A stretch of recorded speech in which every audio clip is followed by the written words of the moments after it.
Hallelujah, जय मसीह की। Praise the Lord. सब भाई बहन को जय मसीह। अभी मैं अपने खेत में हूँ और यहाँ पर मैं अपने खेत की भराई कर रहा हूँ गेहूँ की। आप देख सकते हैं गेहूँ है मेरा और ये पाइप लगा हुआ है। तो मैं एक छोटी सी भविष्यवाणी करने के लिए अभी ये कैमरा चालू किया। तो अभी यूक्रेन और रूस में लड़ाई चल रही है और काफ़ी लड़ाई हो रही है और सब लोग इसे उस नज़रिए से देख रहे हैं कि हो सकता है ये तीसरा वर्ल्ड वार हो, लेकिन ये तीसरा वर्ल्ड वार नहीं होगा। और ऐसा मैं इसलिए कह रहा हूँ क्योंकि तीसरा अगर वर्ल्ड वार होगा तो बहुत सा तहस नहस हो जाएगा, लेकिन जो प्रभु ने मुझे दिखाया उतना तहस नहस नहीं होगा। तो आप लोग निश्चिंत रहें। और दूसरी बात कि आप लोग भी प्रार्थना करें, क्योंकि मैं तो प्रार्थना कर रहा हूँ, आप लोग भी प्रार्थना करें।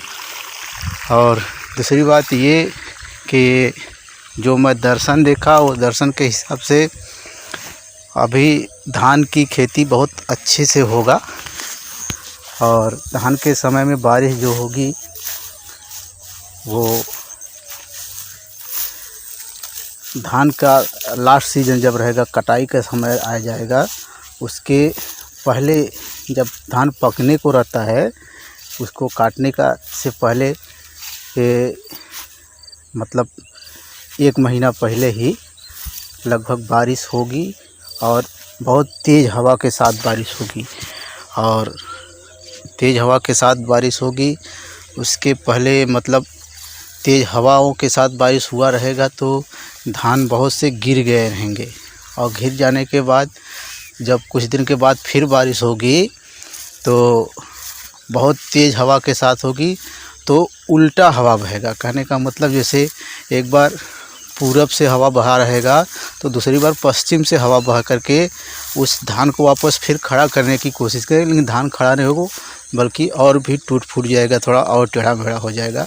क्योंकि मुझे प्रभु ऐसा इसलिए दर्शन दिखाता है क्योंकि मैं भी एक किसान हूँ और किसानी ही करता हूँ और मेरा पेशा है कि मैं किसानी करूँ, किसानी तो करूँ पर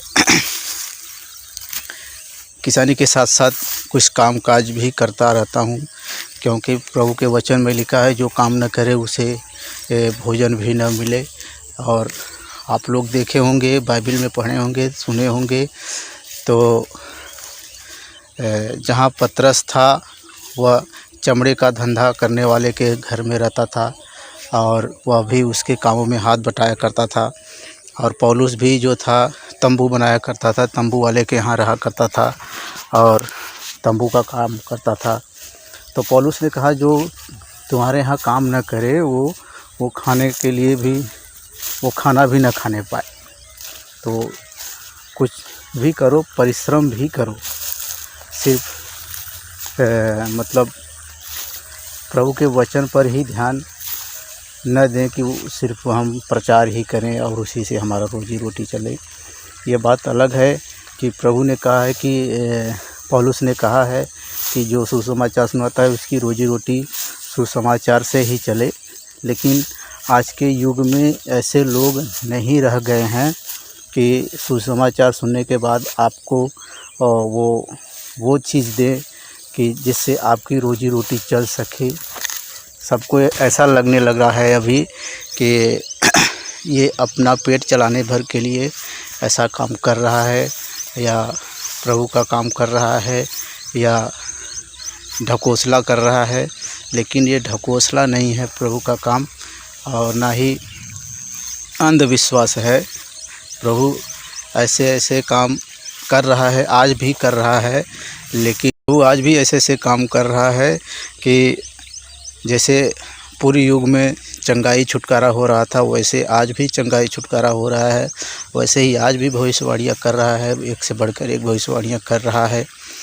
लेकिन विश्वास करने वाले लोग, कुछ ऐसे लोग हैं कि जो विश्वास नहीं करते और ना ही मानते हैं, क्योंकि ये प्रभु के वचन में लिखा है कि तुम्हारा मन और आत्मा जलते हुए लोहे से दागा गया है, इसलिए तुम विश्वास नहीं करते। क्योंकि तुम्हारा मन जो है भटकता है। मन इसलिए भटक रहा है क्योंकि तुम कथा कहानियों पर मन लगा चुके हो, उस कथा कहानियों पर विश्वास कर चुके हो, इसलिए सच्चाई को नहीं मान रहे हो। सच्चाई प्रभु यीशु मसीह के पास है और प्रभु यीशु मसीह ने कहा, मैं ही सत्य हूँ, मैं ही मार्ग हूँ, मैं ही जीवन हूँ। तो प्रभु यीशु मसीह इसलिए चाहता है कि हम प्रभु यीशु मसीह का प्रचार करें, ताकि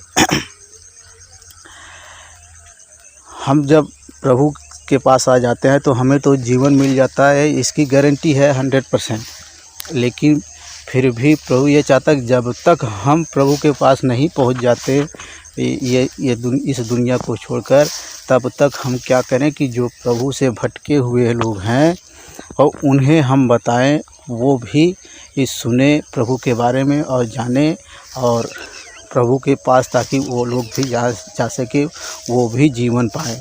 क्योंकि जीवन प्रभु यीशु मसीह के ही पास है, बाकी और किसी के पास नहीं है। और दूसरी बात ये कि प्रभु ने ऐसा इसलिए कहा है कि ताकि सब लोग जीवन पाएँ, क्योंकि इस जीवन यीशु मसीह ही है। ऐसा मैंने इसलिए कहा है क्योंकि अभी मीडिया वाले भी अफवाह ही ज़्यादा उड़ाते हैं, और इसलिए इस भविष्यवाणी को गलत न समझना। और ये भविष्यवाणी 100% सच है, क्योंकि मैंने और भी कई भविष्यवाणियाँ किया है तो वो सच निकली हुई है, सच हुई है।